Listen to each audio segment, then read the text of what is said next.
Last year's iPad Pro range brought significant changes to the flagship iPad Duo, as well as an upgraded mini LED display on the 12.9-inch model. Apple introduced its desktop-class processor, the Apple M1, to the range, allowing the tablets to perform tasks usually exclusive to MacBooks and iMacs. Impressive though that was, Apple is hard at work on the next iPad Pro ranging behind closed doors. With the iPad Pro 2021 now around a year old, Apple is expected to release an update soon, though not as soon as some might hope.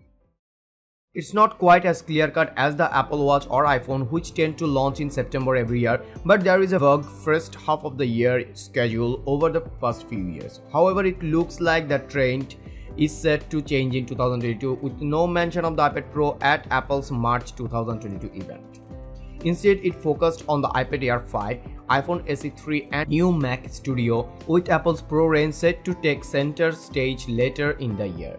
Some might have hoped that WWDC 2022 would have been a candidate. It did announce the new MacBook Air and the M2 chip after all, but the Pro-level iPads were a no-show.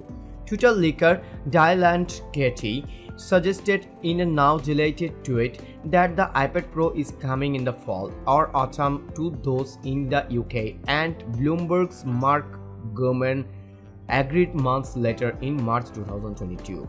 Speaking in his Power On newsletter, Gurman suggests that the launch will take place between September and November this year, mirroring the 16 to 18-month gap that Apple tends to follow for its Pro releases, aside from the 2021 update, that is. Interestingly, a report from Bloomberg in early August suggests that for the first time ever, the release of iPad OS 16 have been delayed from its usual September release to October. Bloomberg sources believe it's to coincide with the release of new iPad hardware, which is all but confirmed to be the new iPad Pro range, lending more weight to an October reveal. Following on from this, 9 to 5 Mac sources also confirmed an iPad-themed event taking place sometime in October, specially mentioning the reveal of 2 new models of iPad Pro and the new 10th generation iPad.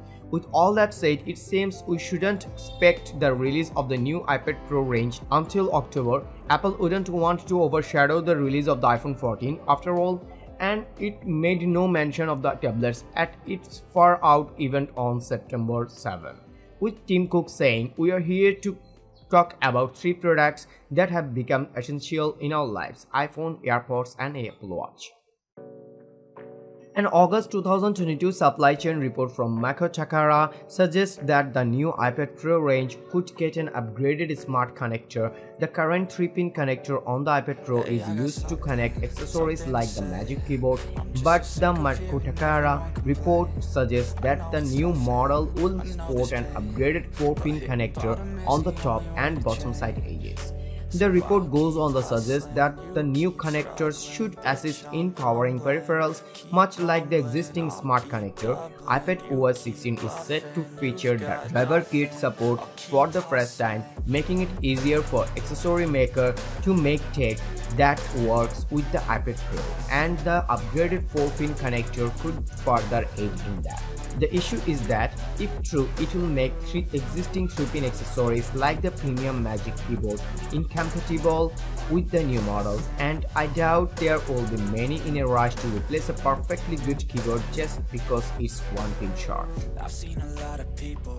As well as a glass rear and reverse wireless charging, one analyst suggests the iPad Pro could get an updated design, though the leaker isn't sure if it's for this year's model or it's just something in the works behind closed doors at Apple Park. Discussing the leak via Twitter, Dylan Katie suggests that a new iPad Pro could feature a horizontal camera placement and a horizontal Apple logo to match, with the default orientation of the Pro tablets switching from portrait to landscape. There is no mention of other iPads getting the same treatment, and while that may sound odd at first, the Pro range does lend itself more to landscape scenarios than other tablets in Apple's range. Creatives tend to draw in landscape orientation, editors edit in landscape, and it's in landscape when used with the Magic Keyboard too. Of course, with no mention of the reorientation in any other design leaks, it's worth taking this one with a pinch of salt, but it's certainly an interesting idea. That's all for today. Thank you for watching. If you like the video, feel free to share it with your friends and keep watching Review Arena to get your top-notch day-to-day commodities news.